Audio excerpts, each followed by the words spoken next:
మనుషులు చచ్చిపోతే ఎవరు చచ్చిపోయినా 5 లక్షల రూపాయల నష్టపరిహారం ఇవ్వడానికి ప్రభుత్వం నిర్ణయం తీసుకుంది. అదేవిధంగా పశు సంపద, ముఖ్యంగా మేకలు కానీ పశువులు కానీ, మేకలు ఇవి చచ్చిపోతే 5,000, ఆవులు బర్రెలు ఈ పెద్దవి ఏవైనా చచ్చిపోతే మనం 50,000 రూపాయలు.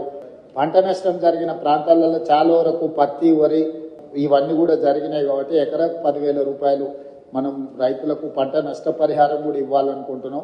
ఇసుక మేటలు పేరుకున్న దగ్గర మనకు NREGS లో స్పెషల్ ప్యాకేజెస్ ఉన్నాయి. ఆ ఇసుక మొత్తం తొలగించడానికి ఎకరాకు 10,000 కాదు, ఎకరాకు 1,00,000 కూడా మనము NREGS లో తీసుకోవచ్చు. ఇంట్లో మునిగిన వాళ్ళు, ఇంట్లో పోయిన వాళ్ళకు ప్రతి ఇంటికి మీరు అంచనా వేసి 15,000 రూపాయలు నష్టపరిహారం వాళ్ళకి ఇవ్వండి. తర్వాత అత్యంత పేదలుండి, గుడిసెలుండి, లేకపోతే ఏదైనా కొట్టుకుపోయిన వాళ్ళు ఉంటే ఇందిరమ్మ ఇండ్లు ఇచ్చే అర్హత ఉంటే ఒక స్పెషల్ దీని కింద అయినా మనం కాన్స్టిట్యున్సీ వైజ్ ఇచ్చే కోటా కాకుండా అవసరం అనుకుంటే ఏమైనా అదనపు కోటా అయినా కూడా ప్రభుత్వం ఇస్తుంది.